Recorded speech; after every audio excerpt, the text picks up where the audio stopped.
Aku duduk dan minum segelas air putih untuk mencoba menenangkan diriku. Ayolah berpikir. Apa aku hiraukan saja ucapan Gea, dan tak usah pergi ke sana? Mas, kamu nggak suka ya sama warnanya? Iya Rat, ucapku jujur.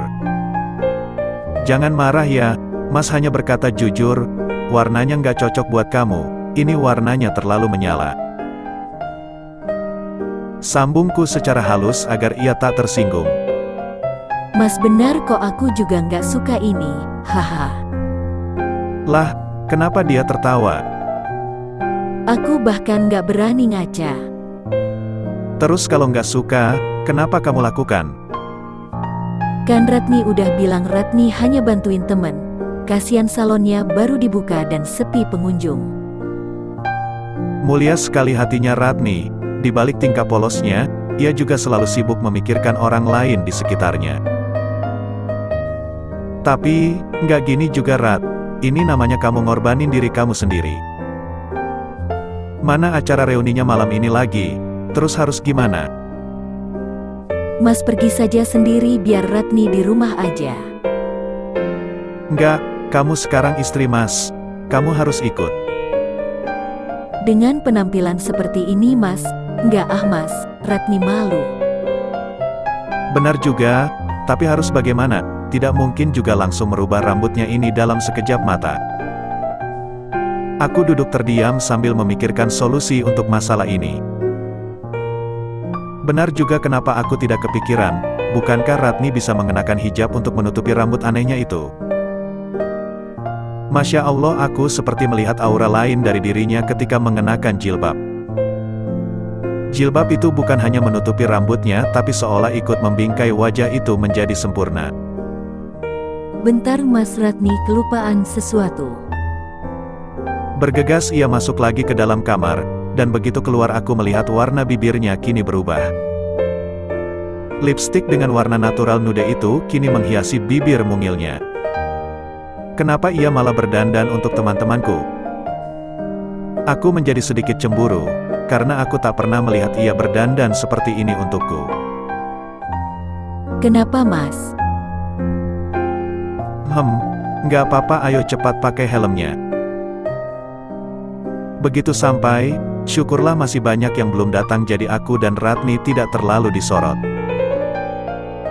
Rio duduk di sini aja, panggil Ivan, teman sekelasku yang dulu terkenal dengan tingkah lakunya yang sedikit bandel. Kulihat ia juga memboyong anak serta istrinya. Rio, ini istrimu? Tanya Ivan.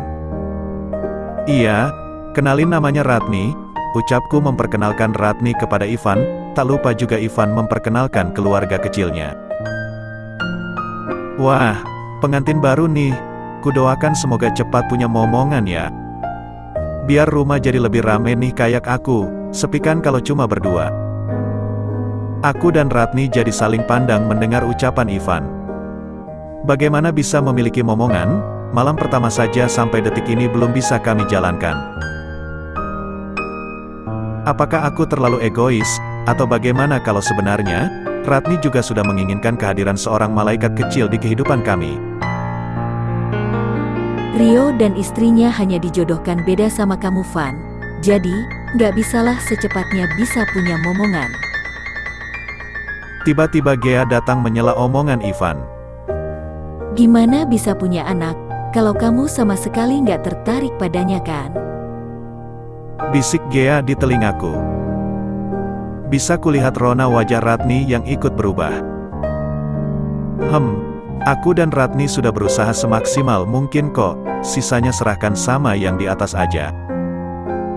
Ucapku segera agar Ivan tak berpikiran lain, selain itu juga untuk menjaga perasaannya Ratni. Iya kan sayang? Aku menatapnya dan merangkulkan tanganku ke bahunya.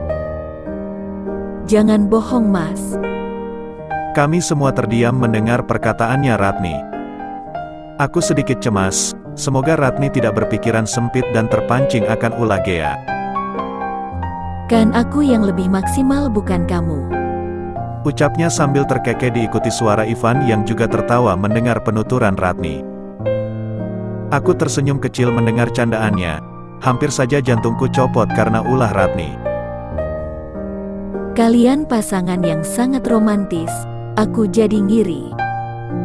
Sambung Mila yang ternyata dari tadi ikut menyimak perbincangan kami. Seketika wajah Gea berubah menjadi cemberut. Itu Andra ya?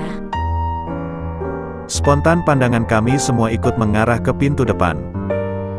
Loh, bukannya dia udah tinggal di luar negeri ya? Wah, Andra makin cakep ya. Mantannya Gea tuh. Seketika anak-anak lain jadi berisik karena kedatangan Andra. Iya, siswa favorit itu memang sedikit menarik perhatian para wanita, tak terkecuali istriku Ratni. Seketika aku mengarahkan pandangan ke wajah Ratni dan apa yang terjadi, kedua mata itu kini tengah menatap Andra. Sumpah, rasanya aku menyesal mengajak ia kemari. Kenapa juga aku terpancing dengan Gea saat itu? Liatin apa? Tegang banget, ucapku sedikit kesal. Tuh teman kamu. Iya, ganteng kan? Keren kan? Beda sama aku semakin cemburuan. Bukan, itu coba lihat. Kedua tangannya memutar kepalaku mengarah kepada Andra. Tuh celananya kenapa bolong-bolong gitu? Katanya anak orang kaya, kok pakaian sobek parah gitu masih dipakai? Seketika aku ingin tertawa sekencang-kencangnya.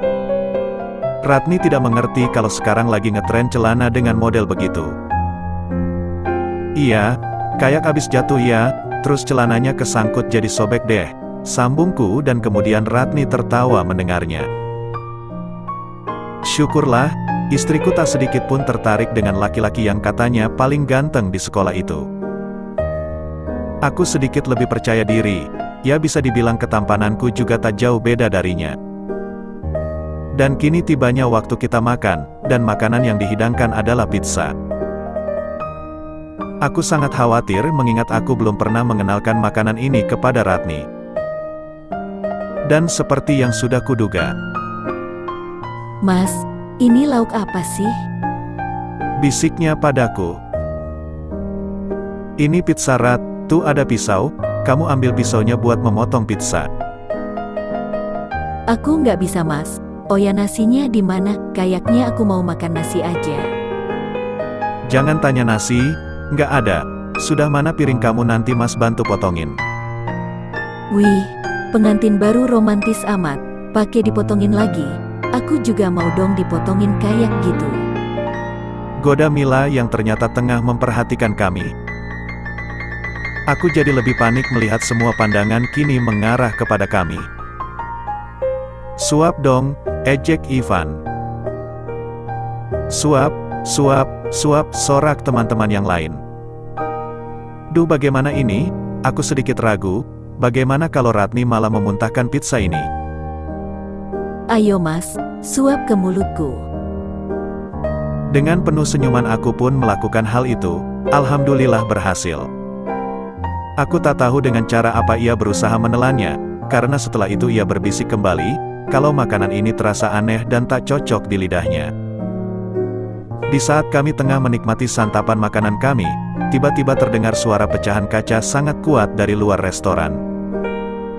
Kompak kami semua keluar mengikuti suara itu. Terlihat beberapa pecahan kaca mobil yang sudah berhamburan di tanah. Pandangan kami semua tertuju kepada sepasang kekasih yang tengah bertengkar itu. Sang pria terlihat sangat emosi hingga meninggikan suaranya. Aku paling gak suka ya, diremehkan sama perempuan. Dan sadarlah semua kaum hawa yang ada di sana, bahwa tidak ada gunanya memiliki wajah yang tampan jika tidak diikuti dengan hati yang baik. Sudahlah bukan urusan kita, ayo masuk lagi, ucapku kepada Ratni dan hendak menarik tangannya untuk segera kembali masuk ke dalam. Tapi, di mana tangan itu? Aku lekas berbalik tapi sosok Ratni sudah tak ada lagi. Bagaikan secepat kilat, kulihat sebuah bayangan sudah menyambar tubuh pria itu yang membuat ia terjatuh di lantai. Ya Tuhan, Ratni apa yang kamu lakukan?